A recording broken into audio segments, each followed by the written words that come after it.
Hello, this is Mike Sanders, the CTO of Simply Be Found. I'm going to be going over the photos inside of our toolset.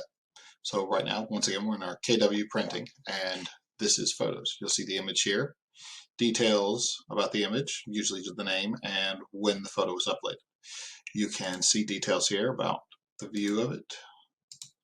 You can edit the photo here, or you can change the name where you want it published. This will be, as we get integrated in more places, you'll see where it can be published out, or you can delete it. Same thing as in all of our other tools. You can search there, you can sort by, you can filter. Also, as with our other tools, when creating, you can add a photo. Similar cropping tool where you pick how big you want it. Save changes. And they put the title there. You can publish, you can schedule, you can save as a draft and edit it later. Choice is yours. Very similar to all our other tools. Thank you and have a good day.